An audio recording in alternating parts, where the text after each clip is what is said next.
In other news, the St. Thomas Police Department was busy as well. Here's News Channel 8's Lee Carl with the details. It was a busy weekend for the police. The first reports came in while I was here, and I received phone calls that a man had been shot and climbed into the bushes with a trail of blood. Here's the story we got. A man exchanged gunfire, actually with police in Smith Bay on Friday. He was wounded in the leg. He crawled off into the bushes, and with the help of a canine dog, he was located. He has been charged with multiple counts of first-degree assault along possession of another firearm. His name is Kenneth Augustine, 35. He was arrested Friday, and according to the blotter, an unofficial board of incoming calls and emergency dispatches reported the man with a gun was in the area of Lake's Chicken Fry in Smith Bay. Police said when they arrived in the area, uniformed officers identified themselves as police, approached the man. That's when he reached into his waistband and took out a gun and started firing at them. Statement: there was an exchange of gunfire between the police and the man before he turned and ran. Short time later, the police captured the man with the help of a canine dog, and the man had been shot in the leg, and they took him to the Snyder Hospital for treatment. Augustine was charged with 3 counts of first-degree assault, single count of possession of an unlicensed firearm. All officer-involved shootings, by the way, are investigated by the police department, Investigation Bureau, and investigation into the Friday shooting is ongoing, according to police spokesperson Melody Rames. Meantime, a minor reported missing at Sugar Estate. The blotter report didn't give very much more information, and to our chagrin, the police are repeating once again what supposedly is a court order, that they can't give out information about missing minors unless the parents authorize the release of information. And what's interesting about this is that persons generally come to the police station either with a picture or a description and an age and what school they went to, and even sometimes the name. And so a woman reported her minor daughter was missing from Sugar Estate on Friday, according to the police blotter, and according to the information we're receiving is that they can't release that information unless it's authorized by the parents. Well, the parent going there actually is authorizing the release of that information. So we have to wait and see if somebody steps up and says, just a minute here. Well, in some other news, a fugitive justice from, believe it or not, Texas was wanted. William Lyles, 61 of Smith Bay. He's charged with being a fugitive from justice back in Texas.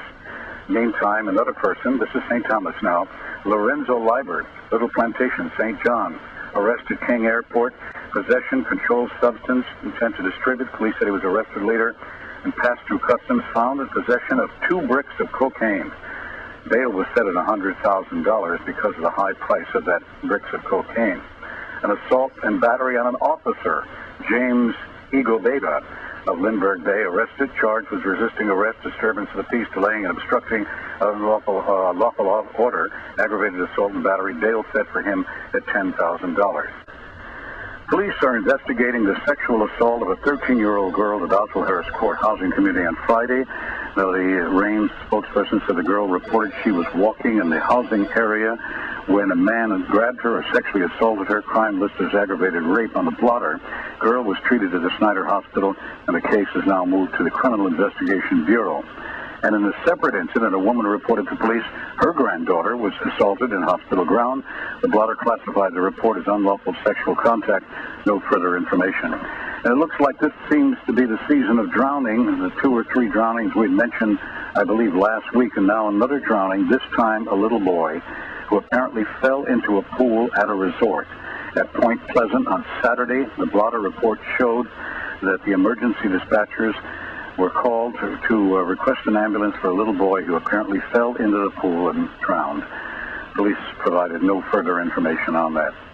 And one final report, a man shot Saturday along Brookman Road.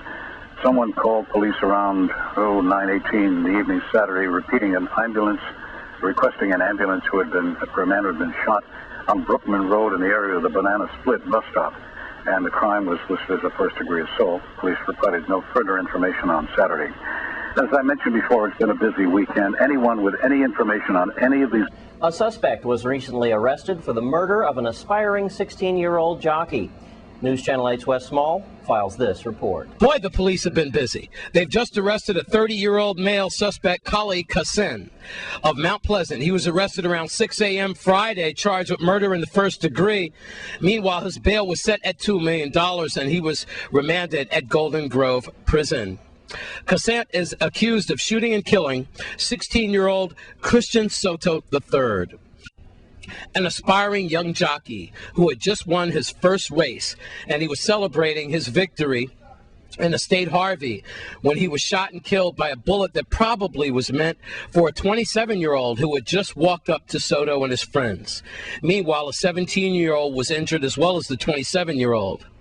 And the Virgin Islands mourns a young, prospective 16-year-old jockey, Christian Soto III. But at least a suspect has been arrested, and his name again, 30-year-old Kali Kassin from Mount Pleasant. If we have any more information on this case, or if you have any information on this case, actually you should call 778-2211, or you could always call 911. I'm Wes Small for News Channel 8. We have more news ahead right after these messages.